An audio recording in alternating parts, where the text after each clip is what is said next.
जय श्री कृष्ण भक्तों, आपका स्वागत है भागवत महापुराण के एकादश स्कंद में। आज हम 24वां अध्याय का पान करेंगे। वसुदेवं सुतं देवं कंसचाणूरमर्दनं देवकी परमानन्दं श्रीकृष्ण वन्दे जगद्गुरु। श्रीकृष्ण शरणं गोपाल शरणं श्रीकृष्ण शरणं गोपाल शरणं मेरे बांके बिहारी नंदलाल शरणं मेरे बांके बिहारी नंदलाल शरणं श्री कृष्ण शरणं गोपाल शरणं श्री कृष्ण शरणं गोपाल शरणं मेरे बांके बिहारी नंदलाल शरणं मेरे बांके बिहारी नंदलाल शरणं श्री कृष्ण शरणं गोपाल शरणं श्री कृष्ण शरणं गोपाल शरणं मेरे बांके बिहारी नंदलाल शरणं मेरे बांके बिहारी नंदलाल शरणं श्री कृष्ण शरणं गोपाल शरणं श्री कृष्ण शरणं गोपाल शरणं मेरे बांके बिहारी नंदलाल शरणं मेरे बांके बिहारी नंदलाल शरणं। बोल भगवान श्री कृष्ण की जय, श्री नंद के लाला की जय, श्री देवकी नंदन श्री कृष्ण की जय, श्री द्वारकाधीश भगवान श्री कृष्ण की जय। बोल देवादिदेव पूर्ण ब्रह्म भगवान श्री कृष्ण की सदा ही जय श्री कृष्ण। भक्तों ने पान किया था कि एक भिक्षुक ब्राह्मण जो कि बहुत धन उसके पास आ गया था और अचानक वो धन उससे निकल गया। जब धन आया तो उसके साथ उसका इतना अहंकार हो गया कि वो किसी से अच्छी बोल तक नहीं बोल पा रहा था और उसके बावजूद भी उसके साथ सके संबंधी उसके मित्र उसके साथ अच्छे से बात करते थे क्योंकि वो धनवान था। ये भक्तों एक बहुत से मानवों में ये कमज़ोरी है कि वो धनवान को देख करके कहते हैं ना फिसल जाते हैं, जबकि वो धनवान जो है उनको कोई धन देने वाला नहीं, सिर्फ इसलिए कि हम इसके नाम के साथ हमारा नाम जुड़ जाएगा और हमारे को भी यश मिलेगा। तो भक्तों किसी सत्पुरुष के साथ नाम जुड़े यश मिले तो अच्छा है, लेकिन किसी कृपण के साथ नाम जुड़े और यश मिले तो वो यश लंबे तौर पे काम नहीं आता है। भक्तों फिर उसी ब्राह्मण का धन जब समाप्त हो गया, वही संबंधी जो उसके आगे पीछे घुमा करते थे, उससे बहुत मोहब्बत करते थे, उसको गाली गलौज देने लग गए। यहाँ तक कि उसका अपना परिवार ही उसके अगेंस्ट हो गया, दूसरे की तो बात ही छोड़ दो।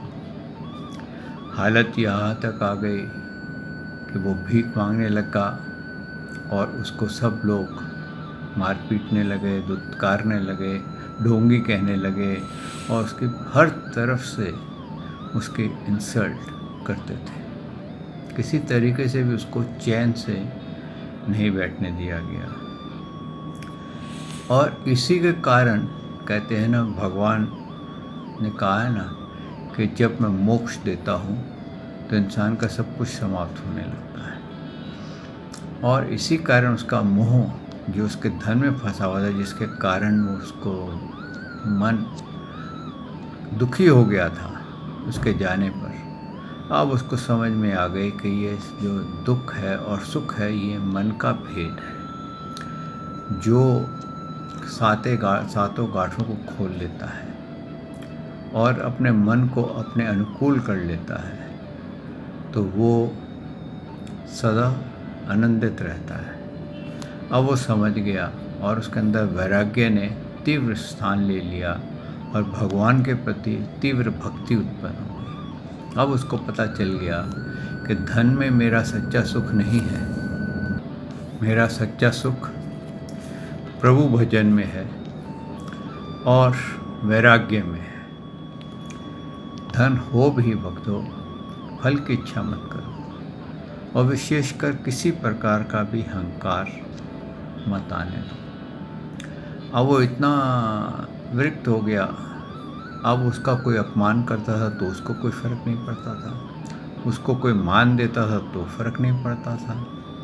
वो हर हाल में श्री कृष्ण शरणम गोपाल शरणम के रस में इतना समा गया, कहते हैं ऐसी शराब उसने पी ली श्री कृष्ण शरणम गोपाल शरणम की कि उसको पता ही नहीं चलता था कब कौन क्या कर गया। बिल्कुल जैसे कहते हैं ना, कौमा में आप कोई पड़ा हो तो उस कौमा में पड़े हुए इंसान को कुछ पता नहीं होता कहाँ समय जा रहा है, कौन मेरे साथ क्या हरकत कर रहा है, कुछ उसको पता नहीं होता। या खूब नशा करके आपने देखा शराबी लोग सड़क पे कई बार गिरे होते हैं, उनको कोई चेत नहीं होती कि उनके कपड़े उनके ऊपर हैं नहीं हैं, और वो ऐसे पड़े होते हैं जैसे पता नहीं कितने मस्त हैं। तो भक्तों, ये भगवान की भक्ति की जो मस्ती है ना, वो असली शराब है, असली नशा है। जिसको एक बार लग जाए और जिसको ये माइंड मैनेजमेंट मिल जाए कि कैसे मन को अपने अधीन करते हैं, जिसके कारण ये सब सुख दुख बने हुए हैं, तो उसके लिए चारों तरफ संसार में कोई कोना ऐसा नहीं है जहाँ सुख नहीं है। और अगर ये मन हमारे विपरीत है और इसको हम बस में नहीं कर सके और सातों गांठें भी हमारी बंद हैं और माइंड मैनेजमेंट भी हमारे को नहीं आता है, तो भक्तों संसार क्या, स्वर्ग में भी देवताओं के स्थान पे भी कोई स्थान ऐसा नहीं है जहाँ पर दुख ना हो। तो भक्तों, कहने का तात्पर्य ये है कि हर हाल में हमें अपने मन को अपने अनुकूल उसको शांत करना होगा और उसको अपने अनुकूल करके अपनी इच्छा से चलाना होगा। लेकिन होता क्या है, हम मन की इच्छा से चलते हैं। आप शांत होकर के बैठिए तो क्या होता है, विचार आते हैं, आप विचारों को पकड़ते हैं। आप ऐसा अभ्यास कीजिए जिससे कि आप जो चाहें वो विचार आए, ना कि विचार आपके अपने आप आए। ऐसा कार्य आप किसी से शिक्षा ग्रहण कीजिए, किसी गुरु से, कि आप जो चाहें वो विचार आप कर सकें और बाकी विचारों को आप हटा सकें, क्योंकि ये विचार ही होते हैं भक्तों जो हमारे को सुख दुख का अनुभव देते हैं। अगर हमारे अनुकूल बात होती है तो हम सुखी होते हैं, हमारे प्रतिकूल बात होती है तो हम दुखी होते हैं। तो भक्तों, ये अभ्यास करना चाहिए, मेडिटेशन से आता है और भगवान के सिमरन से, उनकी प्रेम में भक्ति से ये हमारे अंदर दृढ़ हो जाता है। आइए भक्तों, आज 24वें अध्याय का पान करते हैं। सच्चिदानंद रूपाय विश्वोत्पत्ते आदि हेतवे तापत्रय विनाशाय श्री कृष्णाय वयं नमो नमः। श्री कृष्णाय वयं नमो नमः। श्री कृष्णाय वयं नमो नमः। श्री कृष्णाय वयं नमो नमः। श्री कृष्णाय वयं नमो नमः। बोल देवादिदेव पूर्ण ब्रह्म भगवान श्री कृष्ण की सदा ही जय।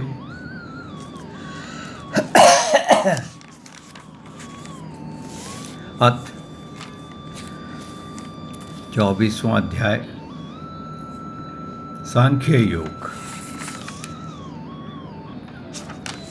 भक्तों, ये सांख्य योग वो योग है जो कोई इसको जान जाता है वो भगवान से एक हो जाता है।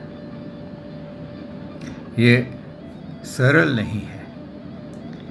इसका जो अभ्यास है वो कोई सांख्य गुरु हो उसके अधीन अगर करें तो हम भगवान को कहते हैं ना, कण कण में उनके ब्रह्म रूप का इसमें विवरण है कि भगवान का ब्रह्म रूप क्या है, कैसे ये सृष्टि की रचना हुई और कैसे ये सृष्टि आगे बढ़ी। ये भगवान ने उद्धव को बताया है ताकि उसको मैं, मेरा, राग, द्वेष, निंदा, स्तुति, मान, अपमान, काम, क्रोध, दो, मोह, अहंकार से मुक्त हो जाए।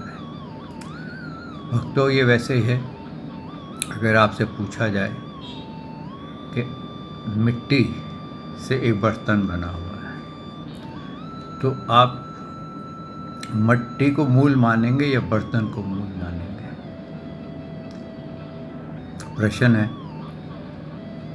स्वाभाविक है, आप मिट्टी को मूल मानेंगे क्योंकि मिट्टी पहले थी, मिट्टी बर्तन में भी है और बर्तन अगर नष्ट हो जाएगा तो फिर वो मिट्टी हो जाएगा। ऐसे ही भगवान श्री कृष्ण पहले थे, आज भी हैं, और जब ये संसार समाप्त होगा तो भगवान श्री कृष्ण रहेंगे क्योंकि उन्हीं के माया से, उन्हीं के शरीर से ये सारा संसार निकलता है, उन्हीं की प्रकृति से, और वापस उन्हीं की प्रकृति में ये समा जाता है। तो मूल क्या है? मूल श्री कृष्ण है।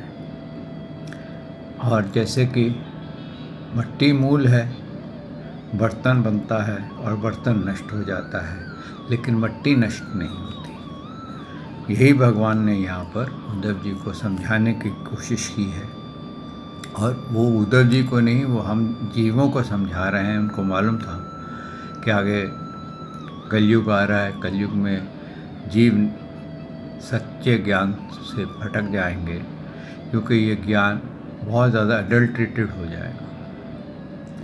अभी भी मुझे भी नहीं मालूम कि कितना शुद्ध है या क्या है, लेकिन क्योंकि गीता प्रेस का ये ज्ञान है, लिखा हुआ है, और गीता प्रेस के अंदर बहुत अधिकांश से 99% तक उन्होंने कोई चेंजेस नहीं की हैं। ऐसा मेरा पर्सनल विचार भी है और ये मैंने देखा भी है, पढ़ा भी है, अलग अलग ग्रंथ भी पढ़े हैं जिनमें श्लोक ही पलट दिए गए हैं, जिसमें मतलब ही पलट दिए गए हैं। तो अभी आपका अगर अभ्यास हो, आप गीता प्रेस का पढ़ना चाहें तो पढ़ सकते हैं, क्योंकि मैं कोई गीता प्रेस का एजेंट नहीं हूँ। मेरे को जो अच्छा लगा, मेरे मन को भाया, मेरे को लगा ये सत्य है, वही मैं आपके आगे प्रभु की कृपा से परोस रहा हूँ। अब आपको इसका बार बार पान करेंगे तब जा कर के इस ज्ञान को आप ग्रहण कर सकेंगे। चाहे आप अपलोड्स देखिए, चाहे आप स्वयं पढ़िए, क्योंकि एक बार अगर आप श्रवण करके छोड़ देंगे या एक बार पढ़ के छोड़ देंगे तो ज्ञान दृढ़ नहीं होगा ये कच्चा रह जाएगा। और कच्चा घड़ा कहते हैं बड़ा खतरनाक होता है, कब कहाँ धोखा दे दे पता नहीं चलता। यही भगवान ने बोला है। भगवान बोले, हे उद्धव, अब मैं सांख्य के विषय पर कहूँगा। महाप्रलय के समय दृष्टा और दृश्य के अभेद होने से वे दोनों एक ही ब्रह्म में लीन थे। फिर सतयुग के आदि में सब प्राणी विवेक निपुण हुए, इसलिए उनमें भेद बुद्धि न होने से सब ईश्वर रूप ही थे। वे व्यापक ब्रह्म ही अपनी माया से वाणी और मन प्रवृत्ति के अनुसार दृष्टा और दृश्य के रूप में दो प्रकार का हो गया। इसमें कारण रूपी प्रकृति दृश्य और पुरुष दृष्टा है। मुझ पुरुष रूप के दर्शन से शोभ की प्राप्ति हुई। प्रकृति के द्वारा सत्व, रज, तम इन तीन गुणों की उत्पत्ति हुई। उन गुणों से महत्त्व हुआ। जिसके दो भेद ज्ञान और कर्म कहे जाते हैं। अब क्या है भक्तों, यहाँ पर जो महतत्व है, इसी से ही सारी सृष्टि का निर्माण होता है।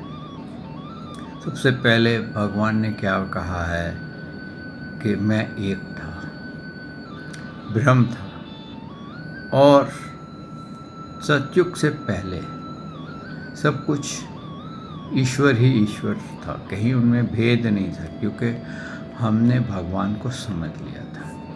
ये भेद, मैं मेरा का भेद बाद में आरंभ हुआ है, सतयुग के बाद में आरंभ हुआ है, जब ज्ञान और कर्म की उत्पत्ति हुई है।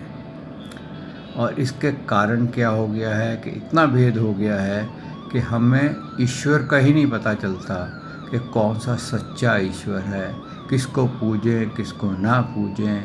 आज तो कई गुरु अपने आप को भगवान बता देते हैं, वही अपनी पूजा करा लेते हैं। कई मज़ारें हैं, वहीं मज़ारों में क्या होता है, एक देखा जाए तो किसी संत की या किसी पीर की जो थोड़ा बहुत भगवान का भजन करता हो, उसकी बॉडी दबाई हुई होती है, और हम वो कहते हैं यही ईश्वर था। अरे उसकी बॉडी तो यह है, ईश्वर तो उसका जो आत्मा वो कहाँ है। और या तो आत्मा सामने हो तो हम बोले हाँ भाई तू भगवान का अंश है, चलो मान लिया, तो अंश होने के नाम पे तू ईश्वर है। जैसे कि समुद्र हो और समुद्र की एक बूंद को हम कहें तू समुद्र है, लेकिन वो समुद्र तो नहीं है, क्योंकि समुद्र की जो अपार शक्ति है वो एक बूंद में नहीं है। लेकिन आप अगर उसको टेस्ट करेंगे लेबॉर्ट्री में, तो दोनों का जो गुण है, जो उनके फीचर्स हैं, उनका जो उनके कैरेक्टर्स हैं, वो एक ही आएंगे। तो आप समझ लीजिए कि आत्मा और ईश्वर में इतना फ़र्क है। हम क्या हैं, हम जिसको बोलते हैं ना, समुद्र में से भाप उठती है, तो बादल में वो जो भाप उठती है उसका आपको मैं कहूँ उसकी बूंद आप देख सकते हैं? नहीं देख सकते, क्योंकि वो इतने सूक्ष्म हो गई है।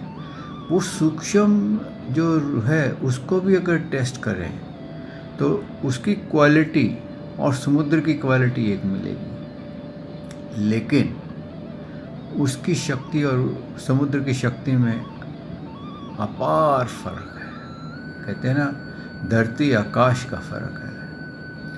तो ये इसलिए ये भेद बुद्धि बढ़ गई कि हमारे अंदर सच्चे ज्ञान जो थे वो अलोप होते गए, और जो समय के हिसाब से जिन्होंने ज्ञान बनाया, चाहे वो अपने मठ को चलाने के लिए, चाहे अपनी संस्था चलाने के लिए, चाहे संप्रदाय को चलाने के लिए, उसमें फ़र्क पड़ता चला गया। और वही पहले भी हमने अभ्यास किया, ध्यान किया था कि ब्रह्मा जी ने सप्तऋषियों को दिया, सप्तऋषियों ने आगे अपने शिष्यों को दिया, उन्होंने अपने शिष्यों को दिया, उन्होंने अपनी इच्छा से लिखना आरंभ कर दिया। तो ये कोई गलत नहीं है। क्या होता है भक्तों, जिसको जैसी समझ आती है ना वो वैसा ही बोलता है। अब आप जो ये मेरे से श्रवण कर रहे हैं, तो आप क्या श्रवण कर रहे हैं? जो मेरे को जो समझ में आ रहा है मैं उसके बारे में बोल रहा हूँ। हो सकता है मेरी समझ में कुछ गलत भी आ सकता है, हो सकता है मैं सही भी हूँ। तो इसीलिए आपको मैं बार बार कहता हूँ, आप स्वयं अध्ययन कीजिए। आप उसके अंदर हो सकता है कुछ और अच्छा ढूंढ लें, या ये अपलोड सुनते सुनते आपके अंदर एक कहते हैं ना स्पार्क हो जाए, आपको बड़ा आनंद आए और आपके अंदर एक नया द्वार खुल जाए। तो इस प्रकार से भक्तों, जब तक हमारे को परिशुद्ध यानी कि एब्सोल्युटली शुद्ध ज्ञान नहीं मिले, तब तक हमारा उद्धार नहीं हो सकता। लेकिन इतना भी है कि जो ज्ञान हमारे पास अब भी पहुंच गया है, इस कलयुग में इतना नष्ट होने के बाद भी, उसमें इतनी समर्थ है कि आपको मोक्ष दे दे। अगर आप उसका सूत्र पकड़ लें, जिसको बोलते हैं ना, नदी पार करनी हो और गाय की पूँछ आपके हाथ में आ जाए, तो आप आराम से नदी पार कर देंगे, भले उसका करंट कितना तेज़ हो, क्योंकि गाय कभी आपको डुबोएगी नहीं। और अगर आप भैंस की पूँछ पकड़ लेंगे तो एकदम जब मैक्सिमम डेप्थ आएगी ना, तो आपको वो डुबो देगी। ये फ़र्क है। गाय जो है वो प्योर ज्ञान है, भैंस जो है वो अडल्ट्रेटेड ज्ञान है। आप पार तो कर रहे हैं, लेकिन बीच मझधार में जब आप पहुंच जाएंगे, जब आपको लगेगा हाँ अब मेरे को सब कुछ आ गया, उस वक़्त वो आपको जेल में फेंक दिया जाएगा। आप फिर वहाँ से भटक जाएंगे और 84 के चक्कर में पड़ जाएंगे। आगे भगवान ने क्या कहा, मैं तत्व का विकार को प्राप्त हुआ, 3 जीवों को भ्रमित करने वाला, क्षमा करें, मैं तत्व का विकार हुआ और तभी जीवों को भ्रमित करने वाला अहंकार उत्पन्न हुआ। यहाँ पर देखिए इन्होंने क्लियर किया कहाँ से ये भ्रमित हुए लोग, जब महतत्व में विकार हो गया, यानी कि उसके अंदर चेंजेस हो गई। वहाँ से क्या हुआ, उसमें क्या हुआ, वाला अहंकार उत्पन्न हुआ। वैकारिक, तेजस और तामस के भेद से अहंकार 3 प्रकार का है। वैकारिक अहंकार से इंद्रियां के 11 देवता और मन हुए।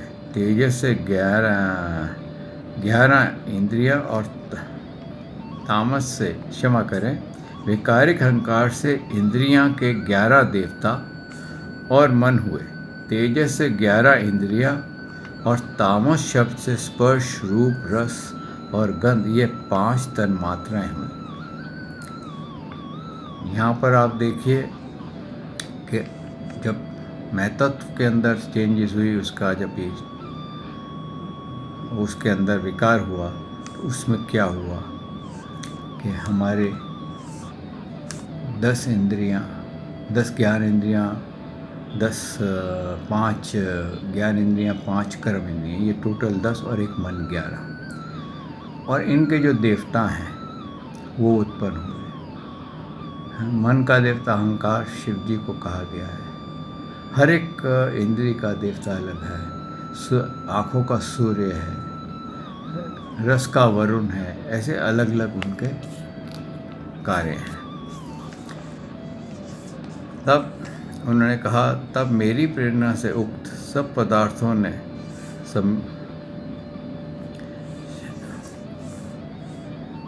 मेरी प्रेरणा से उक्त सब पदार्थों ने सम्मिलित होकर के अपने में शक्ति उत्पन्न हो जाने के कारण मेरे आश्रय रूप ब्रह्मांड की उत्पत्ति हुई।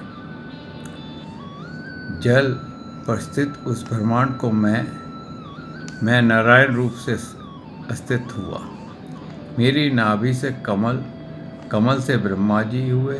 ब्रह्मा जी ने लोकपालों को सहित भूलोक, भूरलोक, स्वर्गलोक की रचना की। ब्रह्मा जी ने ही नाग और असुरों के लिए पाताल लोक की रचना की। कर्मों के द्वारा जो जो गतियाँ मिलती हैं वे तीनों लोकों में ही प्राप्त हो जाती हैं।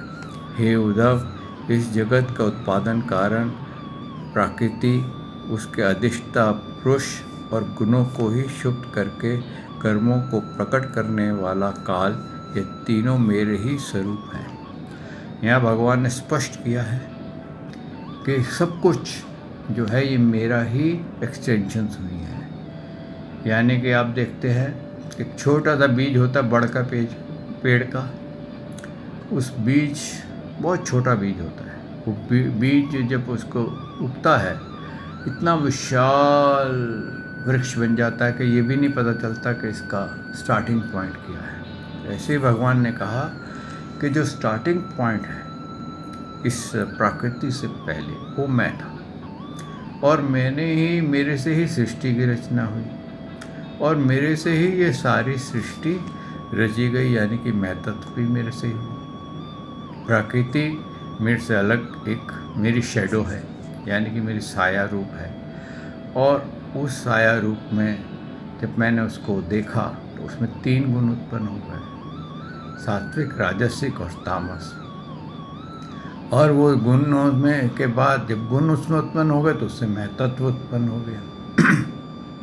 मैं तत्व उत्पन्न हो गया तो उससे 11 इंद्रियां उत्पन्न हो गई मन सहित।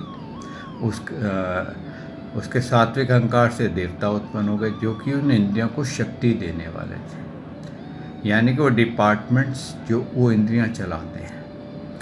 और जैसे आप देखिए, इसको ऐसे समझ सकते हैं, गाड़ी के अंदर इंजन होता है। इंजन जो है वो किसकी शक्ति से चल रहा होता है? पेट्रोल और विद्युत की शक्ति से। मेन पेट्रोल की शक्ति से चलता है, अग्नि की शक्ति से।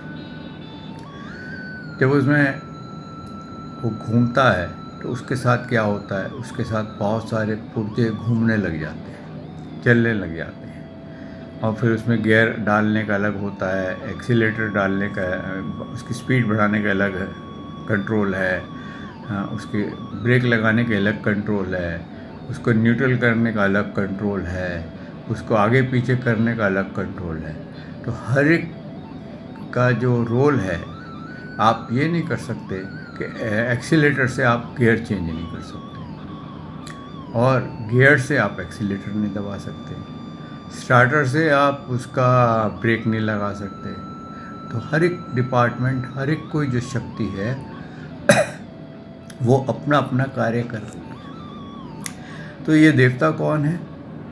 ये वो सर आपके जंक्शंस हैं जो आत्मा की शक्ति को वहाँ पहुँचाते हैं उसका कार्य करने के लिए। जैसे आत्मा जो है हमारी, वो भगवान से पावर लेती है, भगवान की शक्ति से है, और भगवान की शक्ति से ही आत्मा किसको पावर देती है? मान लीजिए वो आँखों में सूर्य देता है, तो वो किसको पावर दे रही है? सूर्य को।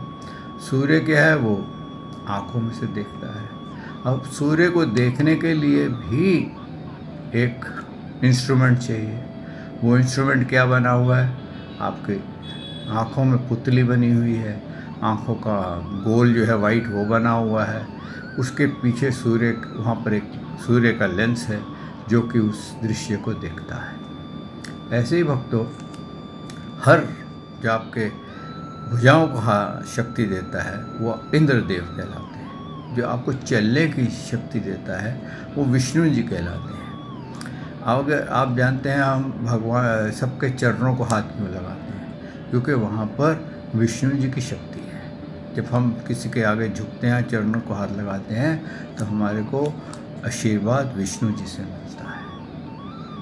अब आप जीवा में देखेंगे तो किसकी शक्ति है? वरुण देव की, रस इंद्री की। और अग्नि की शक्ति है क्योंकि वाणी है वहाँ पर। हृदय में किसकी शक्ति? अहंकार की। अहंकार के देवता कौन है? शिव जी। तो जब हम हृदय में कहते हैं ना, ओ आओं करते हैं, तो हमारे अंदर शिव जी की शक्ति भी प्रकट होती है। और शिव जी की जो हैं वो किसकी शक्ति हैं? भगवान श्री कृष्ण की। तो सब एक दूसरे से मिले हुए हैं। नाक में कौन है? अश्विनी कुमार है, जो कि श्वास लेते हैं, हम उनके उससे सुनते हैं। ऐसे ही हम अलग अलग देवता की अलग अलग शक्तियों का, यानी कि वो जो जंक्शंस हैं वो अलग अलग बने हुए हैं कि ये यहाँ जाएगा करंट तो ये कार्य करेगा, ये कार्य करेगा। बिल्कुल आप उसको और भी सरलता से समझ सकते हैं कि बड़े पावर हाउस से बिजली आपके मेन जंक्शन में आ रही है, यानी कि मेन स्विच में आपकी आ रही है। मेन स्विच से आपके घर में जो बिजली आ रही है, आप उसके आगे कई तारें लगा देते हैं। ये कोई बल्ब जला को जाती है, कोई उसको जाती है, अपना पंखे को जाती है, कोई हीटर को जाती है, कोई गीज़र को जाती है, कोई एयर कंडीशनर को जाती है, कोई टीवी को जाती है, कोई वीडियो प्लेयर को जाती है। तो आप देखेंगे तो बिजली तो एक ही है। आपका जो मेन जंक्शन है वो कौन है? वो आत्मा है। और जहाँ से आपने डिस्ट्रीब्यूट करी है इन सारों को, वो आपकी आत्मा से डिस्ट्रीब्यूट हुई है। तो आपके जितने भी डिस्ट्रीब्यूशन हुई है वो बेसिकली बिजली से चल रहे हैं। तो बिजली किसकी पावर है? भगवान श्री कृष्ण की, मेन पावर हाउस की। तो हमारा मेन पावर हाउस कौन है? श्री कृष्ण। और हमारी आत्मा किसके कार्य से काम कर रही है? श्री कृष्ण। और श्री कृष्ण कौन है? जो सृष्टि से पहले थे, जिनके द्वारा ये शरीर की भी निर्माता है।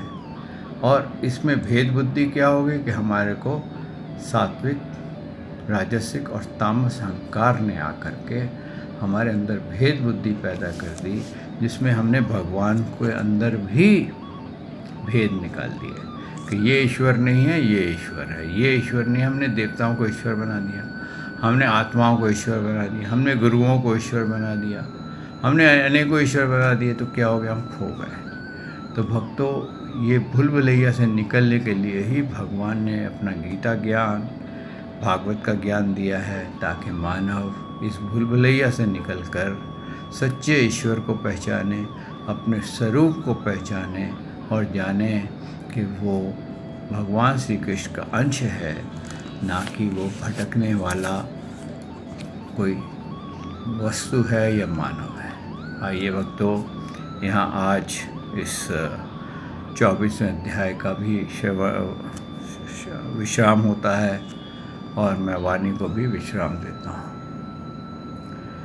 श्री कृष्ण शरणम गोपाल शरणम, श्री कृष्ण शरणम गोपाल शरणम, मेरे बाके बिहारी नंद लाल शरणम, मेरे बाके बिहारी नंद लाल शरणम, श्री कृष्ण शरणम गोपाल शरणम, श्री कृष्ण शरणम गोपाल शरणम, मेरे बाके बिहारी नंद लाल शरणम, मेरे बाके बिहारी नंद लाल शरणम। बोल भगवान श्री कृष्ण की जय, श्री नंद के लाला की जय, श्री देवकी नंदन श्री कृष्ण की जय, हे द्वारकाधीश भगवान श्री कृष्ण की जय। बोल देवादिदेव पूर्ण ब्रह्म भगवान श्री कृष्ण की सदा ही जय। जय श्री कृष्ण भक्तों।